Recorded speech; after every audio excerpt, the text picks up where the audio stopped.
My name is Chief Elias Thorne, and I've been the police chief of Willow Creek County for over 15 years. It's a quiet suburban area, the kind where kids ride bikes on cul-de-sacs and folks wave from their porches. But beneath that polished veneer, there's always an undercurrent of petty drama, especially in gated communities run by homeowners associations.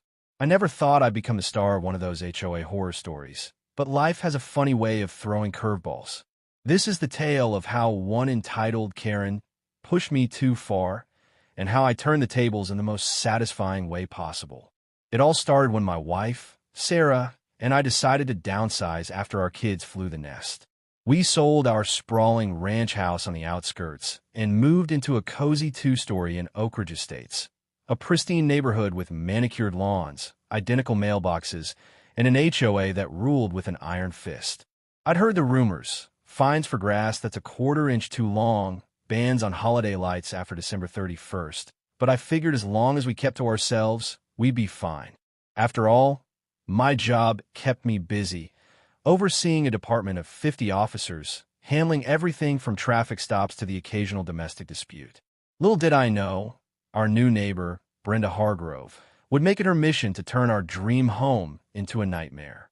Brenda was the quintessential HOA president, mid-50s peroxide blonde bob, always in yoga pants and a visor, clipboard in hand like a weapon.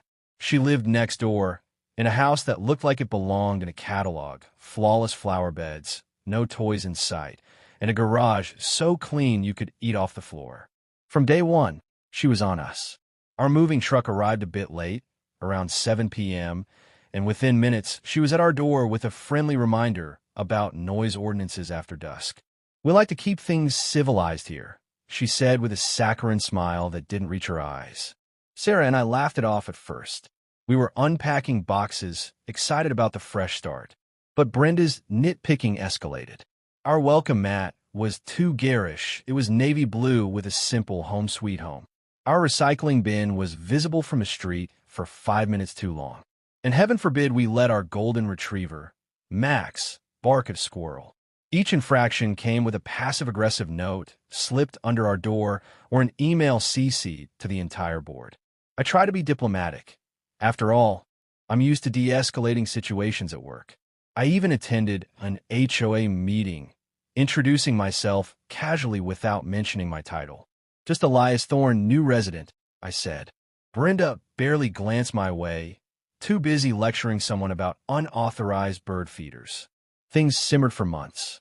I come home from a long shift, dealing with real crimes like burglaries or DUIs, only to find another violation notice. One evening, after busting a meth lab in the county's industrial park, I pulled into my driveway to see Brenda measuring our lawn with a tape measure. "It's over the limit," she announced triumphantly. "Expect a fine." I bit my tongue, paid the $50, and mowed it that weekend. Sarah suggested we fight back, maybe run for the board, but I waved it off. "Not worth the energy," I said. Famous last words. The breaking point came on a sweltering Saturday in July. Sarah was out of town visiting our daughter, and I had the day off. I decided to tackle a home project, refinishing our deck. I ordered lumber and supplies from the local hardware store, and they delivered it right to my driveway. The truck was huge, blocking the entire entrance while the guys unloaded pallets of wood, stain, and tools. It was my own driveway. No one else's access was impeded. The cul-de-sac was wide enough for cars to pass easily. But as luck would have it, Brenda was hosting her weekly book club, or as I suspected, gossip session, that afternoon. I was inside grabbing water when I heard the commotion. Peeking out the window, I saw Brenda marching over, phone in hand, her face redder than a tomato.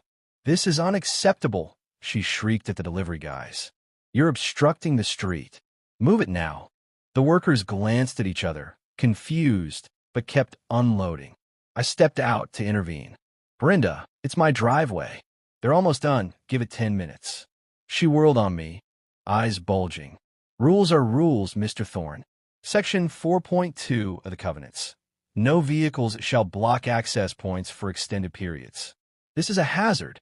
I tried reasoning. "It's not blocking the street, and it's temporary." But she was already dialing. "I'm calling the authorities," she snapped. Someone needs to enforce the law around here. I sighed, figuring she'd call the non-emergency line or maybe the HOA's tow service. But no, Brenda, in her infinite wisdom, dialed 911. I overheard her. Yes, emergency. There's a massive truck blocking a driveway in Oakridge Estates. It's a safety issue. People can't get in or out. Send someone immediately. The delivery guys finished up and left, the driveway clear before any responder could arrive. I shook my head and went back inside, assuming it'd blow over. 15 minutes later, a patrol car pulled up. Lights off, no siren. Out stepped Officer Ramirez, one of my rookies, looking puzzled. He knocked on my door. "Chief, dispatch got a call about a blocked driveway. Said it was an emergency." I chuckled, explaining the situation. Ramirez's eyes widened when I pointed out Brenda, who was now peeking from her curtains. "Wanted to handle it, sir?" he asked. That's when the revenge spark ignited. Brenda had wasted police resources on a non-issue, all because she couldn't stand not being in control.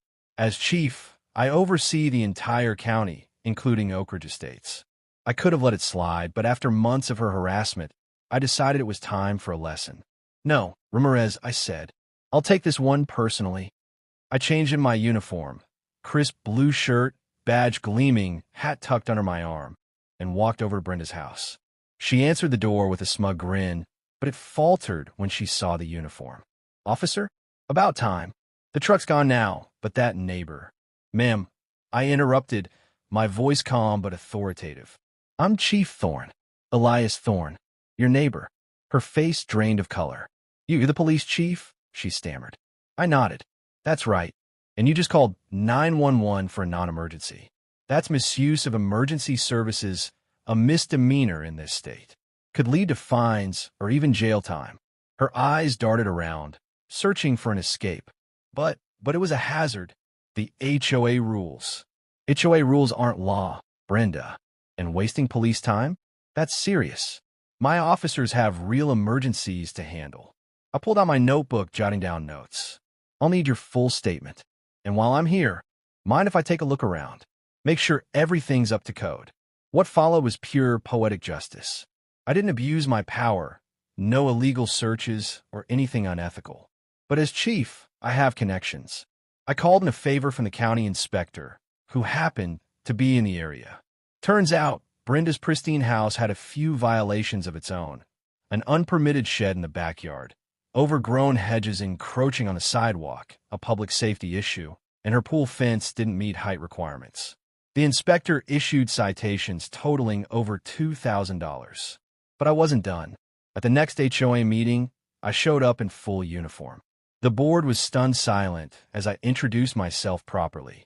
"Chief Thorne here. I've reviewed the covenants, and while they're Thorne here. I've reviewed the covenants, and while they're thorough, some overstep legal bounds, like fining for minor aesthetics without due process. I proposed amendments, and with my authority lending weight, they passed unanimously." Brenda tried to object, but her voice was drowned out. The real revenge unfolded over the next weeks. I started hosting neighborhood barbecues. Nothing wild, just grills, music, and kids playing. Brenda complained about noise, but when she called the non-emergency line, dispatch routed it to me. Handled. I'd text her. Her emails went unanswered. Then, one night, her car alarm blared at 2 a.m. False trigger. She called 911 again, panicking about a burglar. Officers arrived on my orders, slowly, found nothing, and I personally followed up with a warning about repeated false alarms. Word spread. Neighbors who'd suffered under Brenda's reign started sharing stories. One had been fined for a pink flamingo lawn ornament, another for parking a boat trailer overnight. Emboldened, they voted her out as president in a special election. I didn't campaign, just provided facts about her misuse of 911, backed by public records. Brenda sold her house 6 months later, moving to a condo downtown. Last I heard, she was battling a new building manager over balcony plants. As for me, Oakridge is peaceful now. We host block parties without fear, and Max barks at squirrels to his heart's content. Sarah teases me about my revenge arc, but I see it as justice served. In a world of petty tyrants, Sometimes you need a chief to restore order. Looking back, it wasn't about power, it was about balance. Brenda thought she ruled the neighborhood, but she forgot. Even in suburbia, there's always a bigger authority. And sometimes that authority lives right next door.